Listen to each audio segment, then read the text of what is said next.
इंद्र कामधेनु के साथ आ जाता है और वो अपना मुकुट भगवान कृष्ण के चरणों में रख देता है।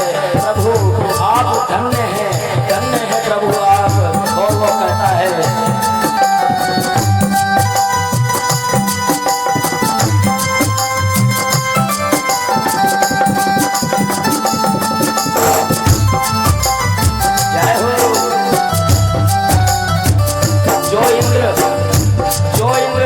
नहस कर देना चाहता था, जो इंद्र कृष्ण को गोप का बच्चा करता था, गवार का बच्चा करता था, आज वो इंद्र कह रहा है मामा प्रभु मामा प्रभु विशुद्ध सत्वं विशुद्ध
जो इंद्र गुस्से में होकर के कह रहा था इन ग्वाल वालों की ये हिम्मत कि एक अनपढ़ के बच्चे के कहने पर मेरी पूजा बंद कर दी, वो आकर के कहता है भक्ता विलासी चरितानुसारी दुग्धादि चौर्य यशो विशारी कुमारतानंदित घोष नारी मम प्रभु श्री गिरिराजधारी।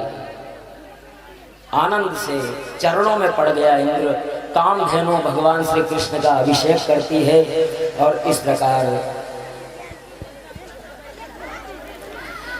कामधेनु ने अपने दूध से जब अभिषेक किया तो भगवान का नाम गोविंद हुआ।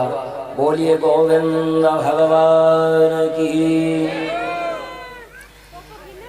एकादशी में निराहार रह करके नंद बाबा ने एकादशी का व्रत किया था। अब सवेरे उनको पता नहीं लगा और 2 बजे उन्होंने ये समझ लिया कि ब्रह्म मुहूर्त आ गया और 2 बजे जमुना जी में चले गए। स्नान किया तो वरुण देव का अपमान हो गया था और वरुण देव के अनुचर नंद बाबा को पकड़ करके और अपने वरुण देव के दरबार में ले गए। भगवान श्री कृष्ण ने ध्यान से पता लगाया तो भगवान श्री कृष्ण भी वरुण लोक में पहुंच गए। नंद बाबा को बांध करके एक तरफ पटक रखा है और जैसे ही कृष्ण भगवान गए तो वरुण देव ने अपना आसन छोड़ दिया, प्रणाम की देव के आसन पर कन्हैया को विराजमान किया कि प्रभु कैसे कृपा की। बोले तुम मेरे पिताजी को ले आए हो। ओ हो बड़ा क्षमा प्रार्थना की और नंद बाबा को छोड़ दिया। नंद बाबा ने देखा कि मेरा लाला इतना पराक्रमी कि जिसके लिए वरुण देव आसन छोड़ रहे हैं, तो अरे लाला मुझे तेरे धाम के दर्शन तो करा। और भगवान दिव्य गोलोक में वैकुंठ के दर्शन करवा करके बाबा को लाते हैं। और जिसके लिए नंद गोप कुमारिकाओं ने तपस्या की थी, कात्यायनी माता का अनुष्ठान किया था कि नंद गोप सुतम देव पतिम में कुरुते नमः, नंद गोप कुमार हमारा पति बने, वो दिन आ पहुंचा था।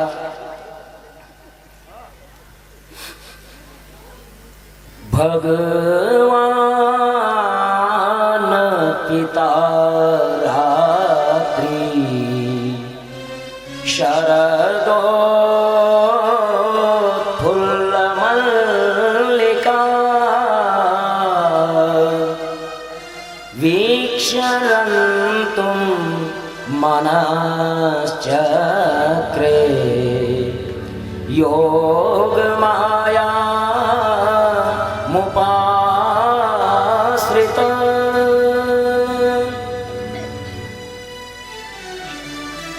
योग माया का आश्रय लेकर के और भगवान श्री कृष्ण ने उस रात्रि को दिव्य बना दिया। शरद पूर्णिमा की वो रात, रास का संकल्प लिया। ये रास क्रीड़ा जो है वो ईश्वर और जीव के मिलन की कथा है, धरती और आकाश के मिलन की कथा है, प्रकृति और पुरुष के मिलन की कथा है। और रास में उसी का प्रवेश हो सकता है जो पूतना नामक वासना को मार दे, अघासुर यानी पापों को नष्ट कर दे, प्रायश्चित करके शुद्ध हो जाए और सांसारिक वस्तुओं को प्रमुखता देने वाले सकटासुर का वध कर दे।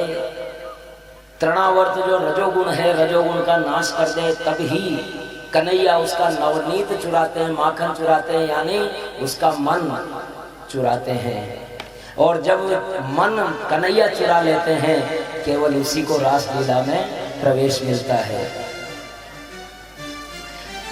और जिनने सांसारिक पात्रों में अपनी भावनाओं को रखा, देहाभिमान रखा, तो कन्हैया उनकी मटकियों को फोड़ देते हैं। मैया की जब संसार आसक्ति नष्ट हुई तो प्रभु यशोदा जी के बंधन में बंध जाते हैं। और इस प्रकार ये साधारण रासलीला नहीं है, ये स्त्री पुरुष की प्रेम प्रसंग वाली रासलीला नहीं है।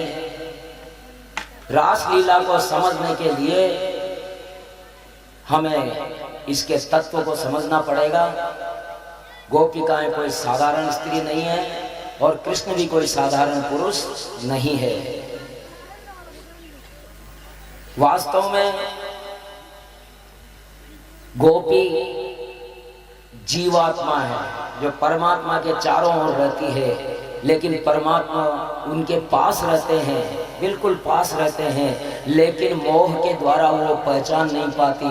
और जब गोपी यानी ये जीव इतना विरह में विरहित हो जाता है, इतना रोने कलपने लगता है कि वो देहाध्यास भूल जाती है। मैं हूँ ही नहीं, बस मैं ही कन्हैया हूँ, और कन्हैया की सारी लीलाओं को अपने अंदर आरोपित करने लग जाती है। यानी गोपी भाव वो है कि मैं कुछ हूँ ही नहीं, जो भी है जो कन्हैया है, कन्हैया है और सिर्फ कन्हैया है। तभी उसे रास में प्रवेश मिल सकता है। भागवत का हृदय क्षेत्र दशम स्कंद है और दशम स्कंद का हृदय क्षेत्र रास पंचाध्यायी है। ऋषिगण गृहस्थ त्याग कर वर्षों तप करके भी काम को नहीं जीत पाए, तो काम भाव को कृष्णार्पण करके गोपी बने। गोपियां कौन थी? ध्यान से सुनना।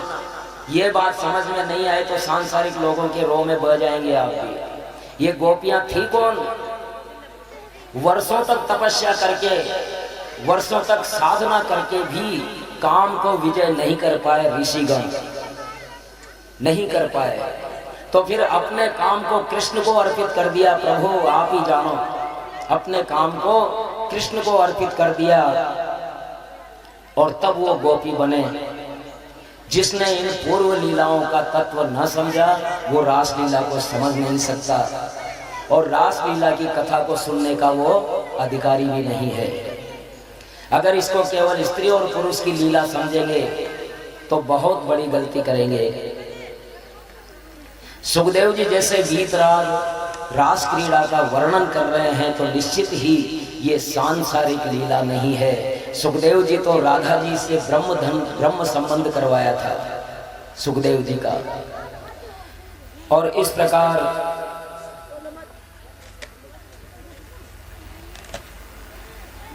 रास लीला के लिए प्रभु रास को, इस रात्रि को दिव्य बना देते हैं। पूर्ण चंद्र की चांदनी छिटकी हुई है और इस प्रकार जैसे तड़ोड़ राज ककुभा करे मुखम प्राच्या विलंपन नरुणे न संतमे सचर खणीना मुदगाच्छुयो मृजन प्रिया प्रियाया इव दीर्घदर्शना। जैसे बहुत दिनों बाद प्रिय और प्रिया के मिलने पर जैसे सांझ की लाली से सिंदूर लगा रहा है कोई पति अपनी पत्नी के ललाट पर, चांद चांदनी से अमृत उंडेल रहा था, ऐसे में मधुर वंशी पर कान्हा ने तान छेड़ी।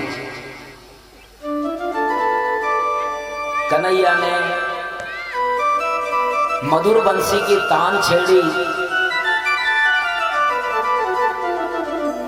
और कन्हैया की बंसी में ऐसा सम्मोहन था कि मनुष्य तो क्या, पशु जीव जंतु पक्षी सबके सब सम्मोहित हो गए।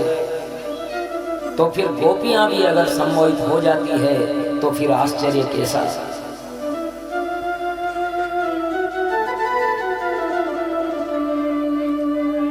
कन्हैया की बंसी सुनकर के चारों तरफ एक शोर सा मच गया। गोपिकाएं जिस स्थिति में थी, जो कर रही थी, सारा काम अधूरा छोड़ करके और दौड़ पड़ी जिधर से कन्हैया की आवाज आ रही थी, जिधर से बंसी की आवाज आ रही थी।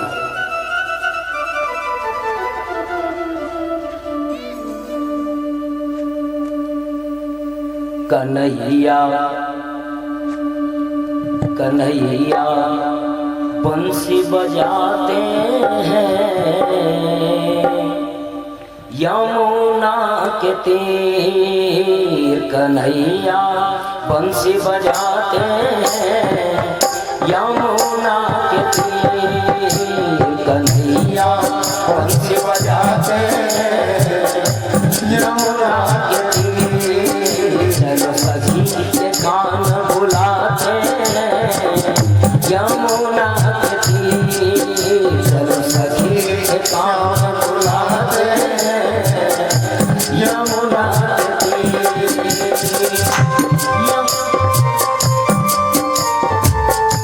यमुना के तीर। यमुना के तीर। यमुना के तीर। कन्हैया बंसी बजाते यमुना के तीर। कन्हैया बंसी बजाते यमुना के तीर। बंसी बजाते यमुना के तीर। यमुना के तीर। यमुना के तीर। हाँ यमुना के तीर। यमुना के तीर। चलो सखी के कान बुलाते यमुना के तीर। चलो सखी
मुरलीधर मुरलीधर बंसी बजाते यमुना के तीर। मुरलीधर बंसी बजाते यमुना के तीर। यमुना के तीर यमुना के तीर यमुना के तीर यमुना के तीर।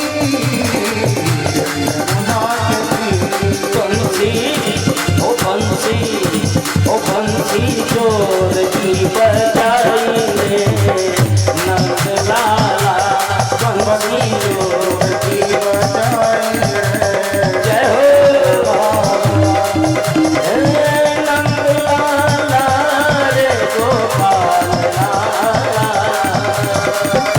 नंद लाला रे गोपाल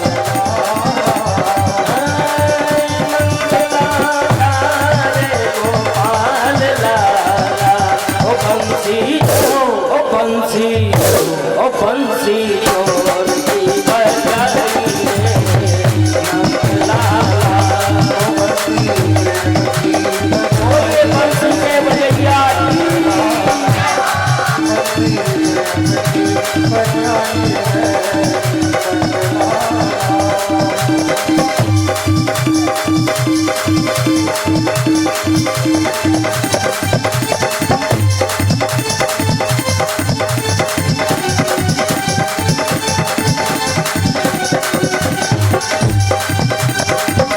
बंसी की आवाज में गौशाला में सुनी।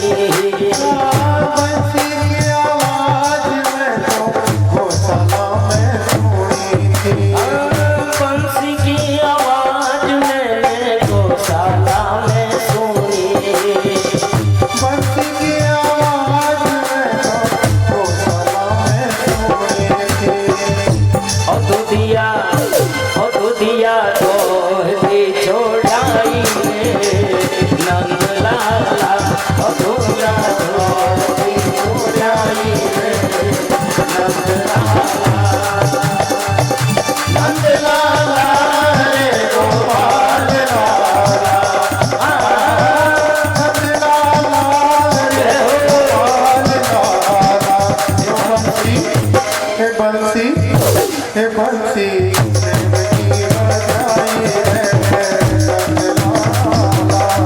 बंसी चोर की बजाई नंद लाला। ओ बंसी चोर की बजाई नंद लाला।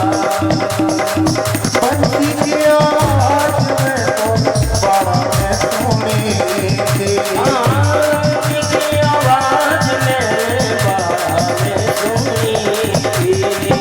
बंसी की आवाज में बाबा ने सुनी थी। बंसी की आवाज में बाबा ने सुनी थी। के बछड़ो गाँव तो छोड़ाई रे नंद लाला। के बछड़ो गाँव तो छोड़ाई रे नंद लाला। नंद लाला रे गोपाल लाला। नंद लाला रे गोपाल लाला। बंसी चोर की बजाई रे नंद लाला। बंसी की बजाई रे नंद लाला। बंसी की आवाज में रसोई में सुनी। बंसी की आवाज में रसोई में सुनी। बंसी की आवाज में रसोईया में सुनी। बंसी की आवाज में रसोई में सुनी। फूल का धोवती छोड़ाई रे नंद लाला। फूल का धोवती छोड़ाई रे नंद लाला। फूल का धोवती छोड़ाई नंद लाला। नंद लाला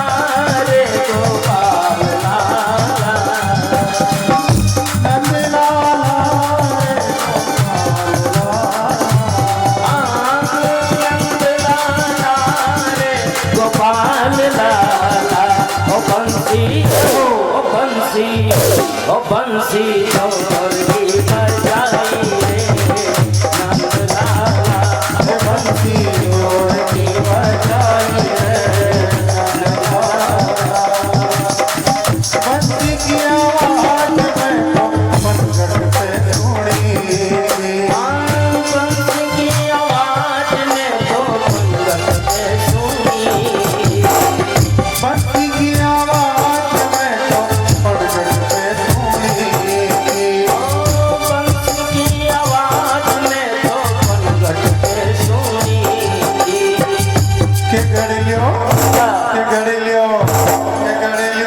पूरा में पटकाई रे नंदलाला, कर लो पूरा में पटकाई रे नंदलाला बंसी जोर की बजाई रे नंदलाला।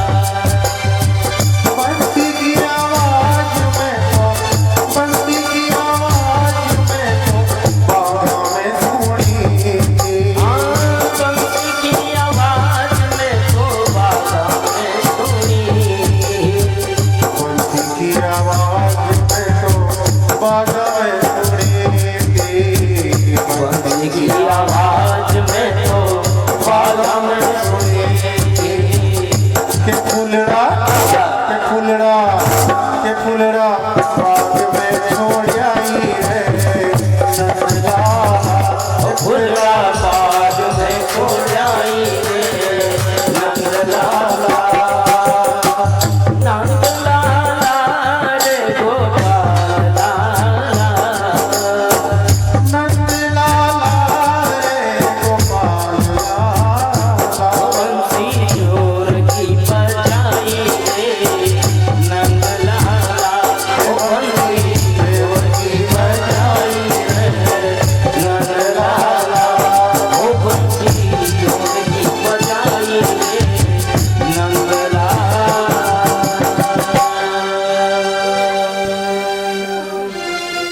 बोली रास के रचैया की। जय हो। तो गोपिका प्रेम की पराकाष्ठा ये थी कि किसी भी रूप में गोपी थी उसी रूप में आ गई। कोई काजल डाल रही थी, एक आंख में काजल डला दूसरे में नहीं डला, चल दी।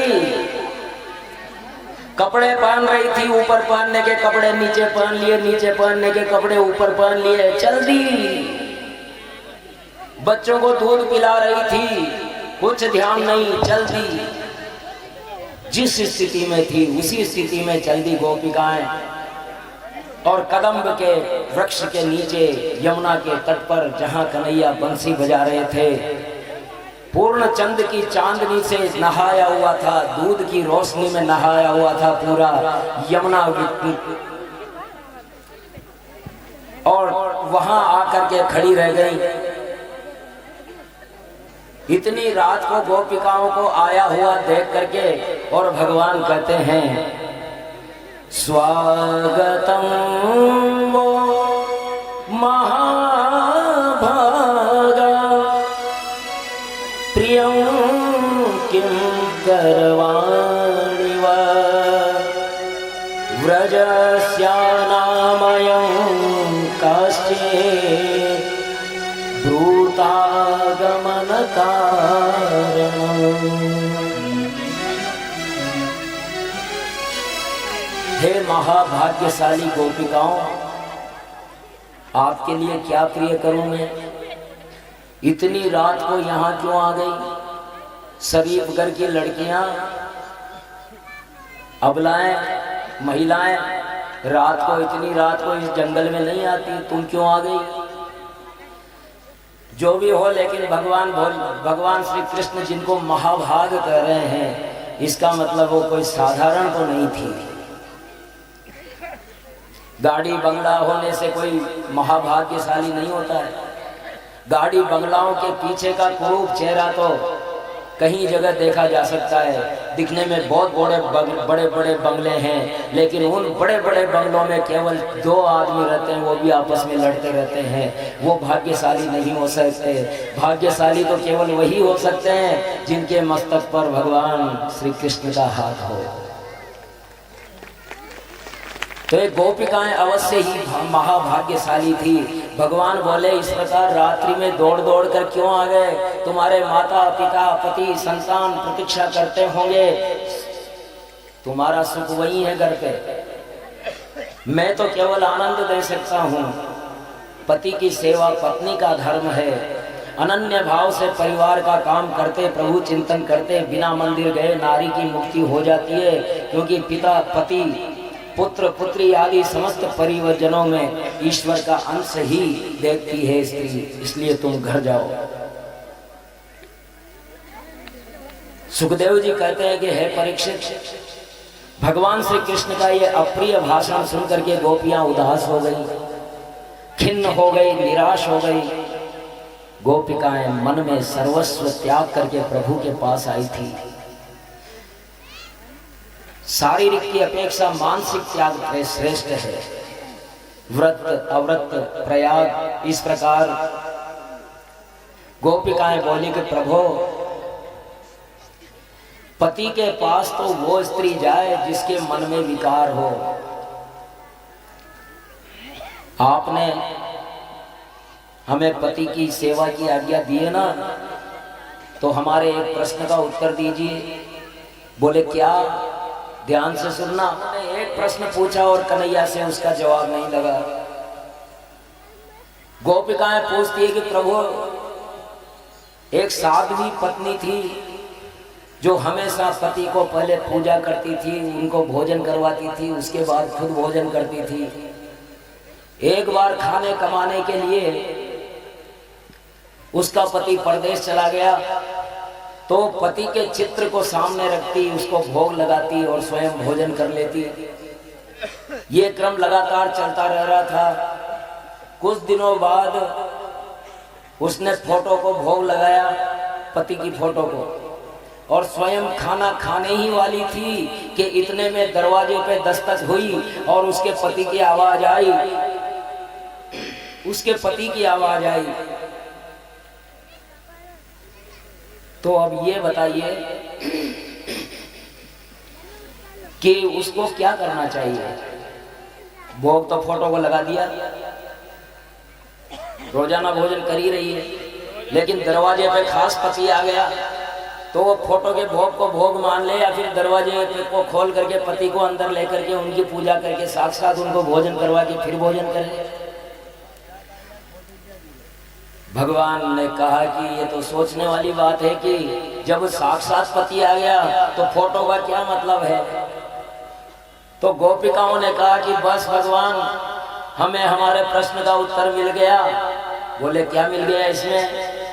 कि प्रभु, जिनको आप घर बता रहे हैं ना, जो घर पे हैं हमारे पति, वो तो आपकी फोटोएं हैं। जो घर पे हैं वो तो आपके फोटो हैं, लेकिन परम पति तो आप हैं, जगत पति तो आप हैं। इसलिए हम जगत पति की शरण में आए हैं और हमें आप शरण में लीजिए। और इस प्रकार निरुत्तर कर दिया भगवान को। इति विक्लवितं तासां श्रुत्वा योगेश्वरेश्वर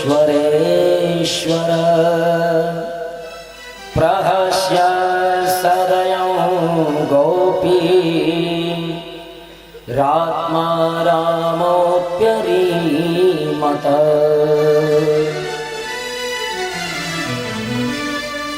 गोपियों की व्याकुलता देख करके आत्मा में स्वयं में ही रमण करने वाले श्री कृष्ण गोपियों के संग रास क्रीड़ा प्रारंभ करते हैं।